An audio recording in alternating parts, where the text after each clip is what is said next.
The month of March started with a lot of patriotic and nationalistic fervor as most Ghanaians rushed to get a Ghanaian jersey representing the Black Stars of Ghana.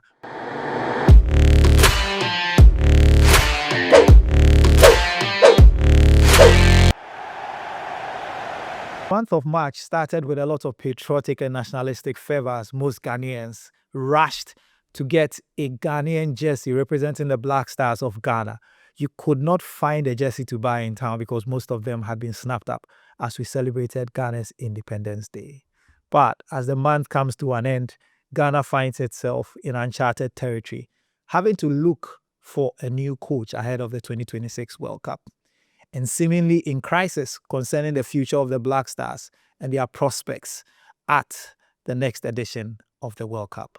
The selection of the next Black Stars coach certainly requires a VAR analysis. My name is Sammy Bartels, and welcome to this edition of VAR. The big question everybody is asking is, who takes over the poisoned chalice that is the coaching job of the Black Stars after Coach Otto Addo was brutally sacked as coach of the Black Stars in the nation in which he was born by the nation that he ended up playing football for and whose national team he ended up coaching? It's quite clear that Ghana does not need a project. What we need is a firefighter and someone capable within the next 70 days of selecting a team, having a clear identity, and having the requisite experience and presence of mind to go into a World Cup not intimidated and be able to, at a minimum, secure the points that will take Ghana to the knockout stages of the competition.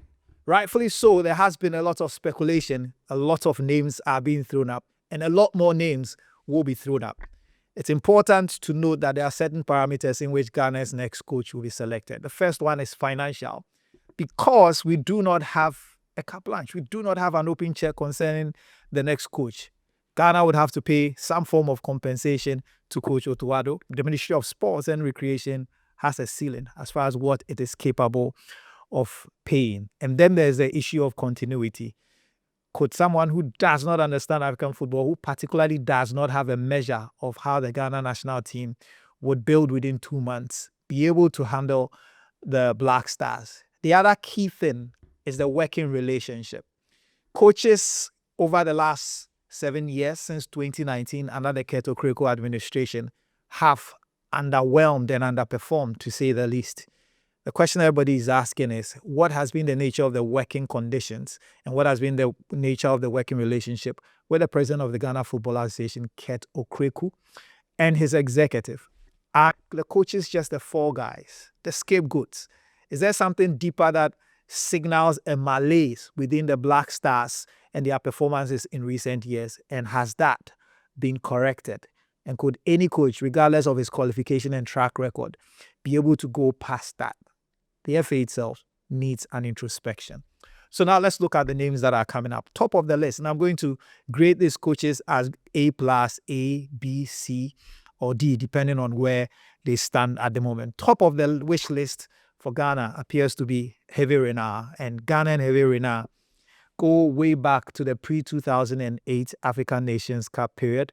He was brought by Claude Leroy as a physical trainer, although he had his own aspirations as coach. But when the crucial moment came and he put in his bid to replace Claude Leroy, he was turned down by Ghana. That seemed to have been a blessing in disguise for him because he went on to become a very successful African Cup of Nations coach, winning the Nations Cup with Zambia and then La Côte d'Ivoire before assailing to World Cup heights by coaching the Saudi Arabian national team to the World Cup, famously winning a game against Lionel Messi's Argentina. Well, he is the dream candidate. He knows African football, and that's what's working for him. He's a tournament specialist, and he's shown his ability to prepare, take teams into the tournament, and in the case of the AFCON, win it. In the case of the World Cup, put up a creditable display. He's currently available after his stints with France and their national team. He has flirted with Saudi Arabia, but he seems like the sort of person who will be tempted by the prospect of leading one of his dream teams or a team that at some point in his career he wanted to coach to return to the World Cup. So what are his suitability? Well, quite high because he demands immediate discipline. He works his teams physically. His teams are physical and fit specimen who are able to play high-pressing games and play for the entire duration of the game.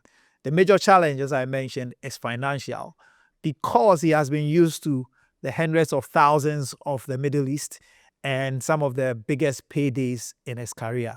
With Otto Addo being paid 50,000, would Hervé Renard be willing to accept anywhere around such an amount? The other big question will be the backroom.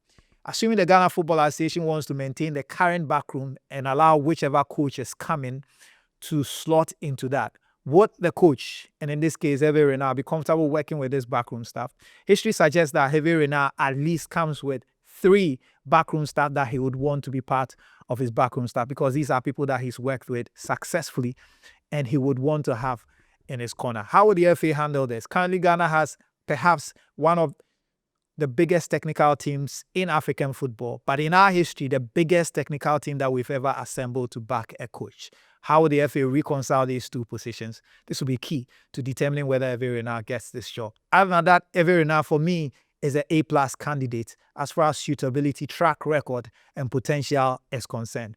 Now, let's go to perhaps the most pragmatic appointment among the list, and that is the appointment of James Kwesi as coach of the Black Stars. I will grade Kwesi an A behind Hervé Renard for a number of reasons. He knows the Black Stars very well. He knows the politics of Ghana football very well. In fact, he understands the boardroom politics of Ghana football, because not only has he coached the Black Stars, at one point he was an executive committee member of the Ghana Football Association. Now, whether that's a plus or a minus is another thing, because having to sit in the ExCom would have meant that he would have been privy to some of the inner workings of the Ghana Football Association. Well, his latest achievements have been with Sudan, whom he qualified for the last African Cup of Nations and whom he assisted in the African Nations Championship to get all the way into the semi-final stage of the competition. He also previously qualified Ghana to the 2014 World Cup, although that was a quite tumultuous period, which was marked by the hullabaloo over the money issues. And Kwesi will probably feel that his achievement at the highest stage of football was robbed because of that. Perhaps he has unfinished business with Ghana, and he may relish the opportunity of getting another chance to coach Ghana. Now, how about his suitability? Well, you could say that fans are wary of recycled appointments, and the history about second comings and third comings for the Black Stars of Ghana is not a good one.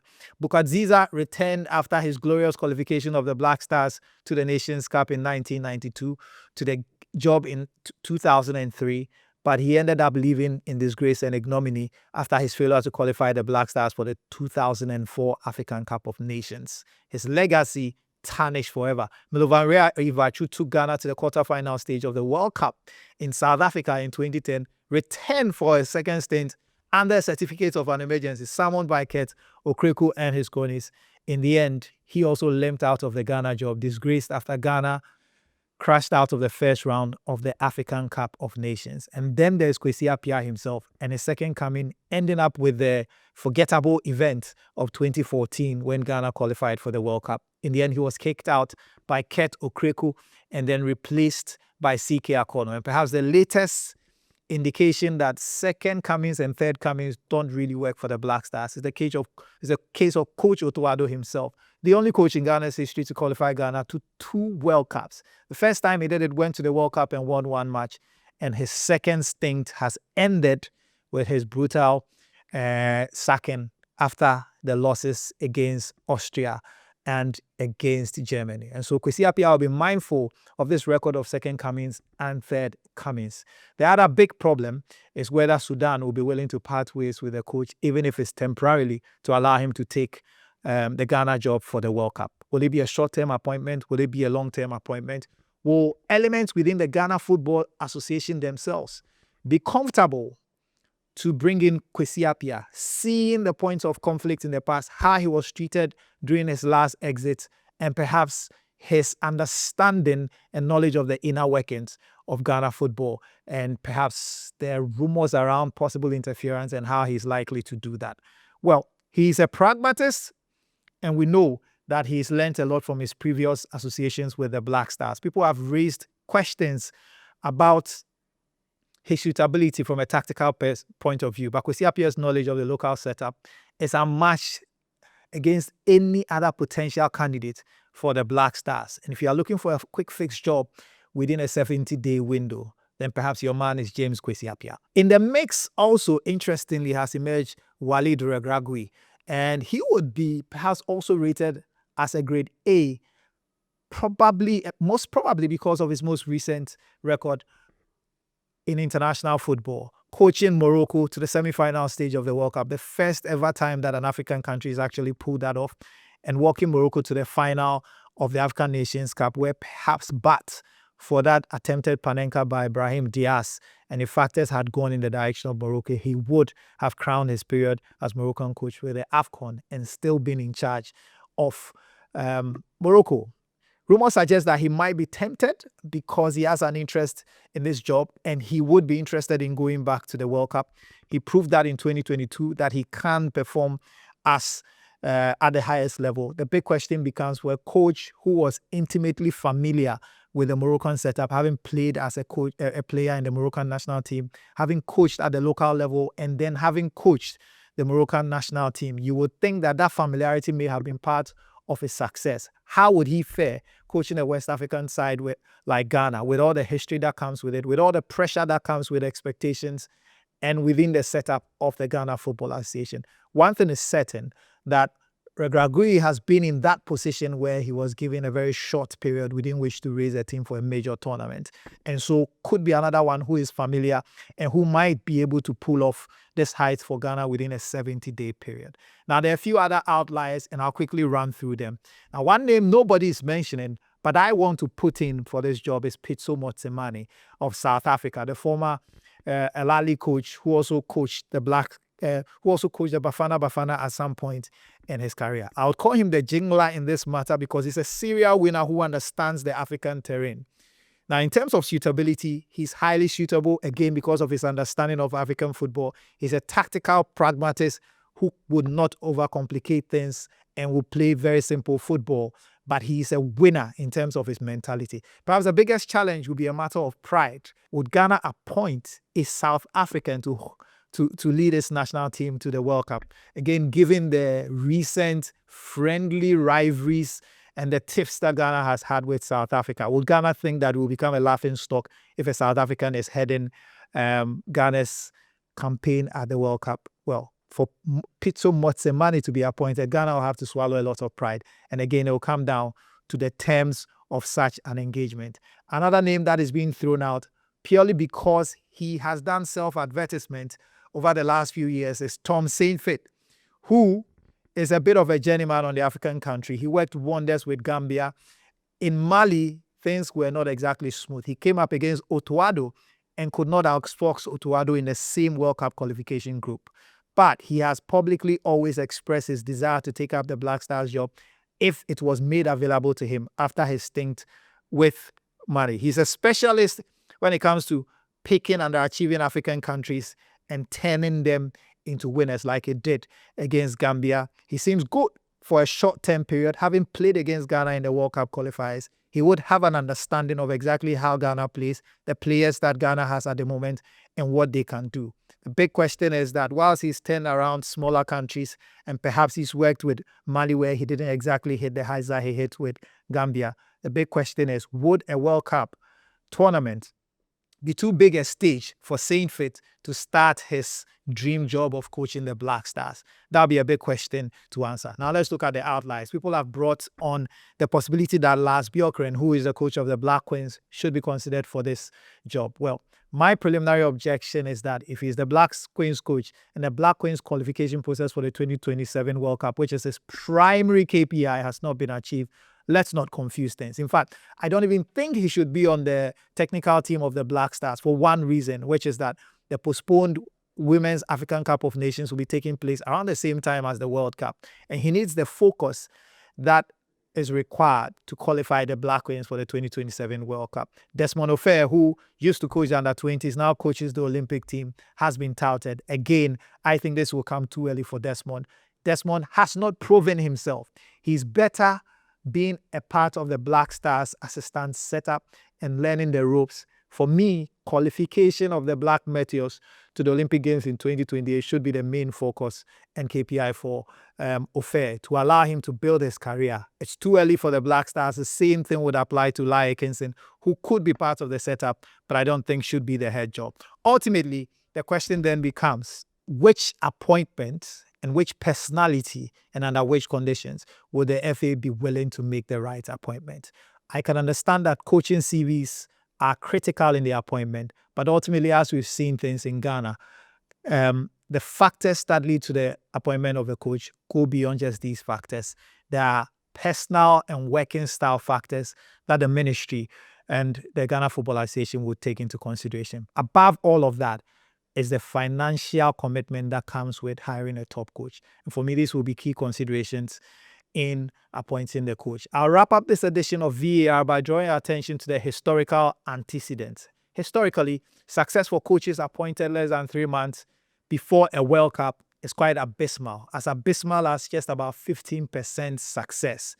However, there are outliers like Zlatko Dalic, who took Croatia to the World Cup and is still in charge of the World Cup. Look at in 1994, the coach who took Romania to the World Cup had been appointed not many months before the World Cup, but he took them to their best ever appearance at the World Cup. There may be a few outliers, but by and large, historically, most of the coaches who have come in at such short notice have underperformed and have underwhelmed. And this includes some of the biggest coaches you would have heard of. Sven-Goran Eriksson took La Côte d'Ivoire to the World Cup in 2010 and completely underperformed. Fernando Hierro took over the Spanish team and underperformed. Even Sir Alex Ferguson at the 1986 World Cup, where he stepped in for Jock Stein, who passed during the playoff stage prior to the World Cup, underperformed. And this history should guide Ghana in making the decision as to the next coach of the Black Stars. So to finish off this, let me just say, as Jesse Jones said in his famous song, Krumbe Oda and Ubotum, it's not enough to just throw out names of potential coaches who will coach the Black Stars. The most important thing, one of the key factors to consider, is who can Ghana afford and who can the current setup of the Football Association and the ministry work with comfortably without interfering with their job and without causing them to stumble as many others have done. In the next episode of VAR, we will look at the role of the Ministry of Sports and Recreation and look at the role of the Ghana Football Association, which is also often understated in this serial failure of coaches to achieve the intended goals with the Black Stars. My name is Sammy Bartels. This is VAR. Subscribe to our content, love our content, and stay with us as we keep across all the biggest stories in the world of sports, specifically football, and on these occasions, our build-up towards the 2026 World Cup. See you for the next episode.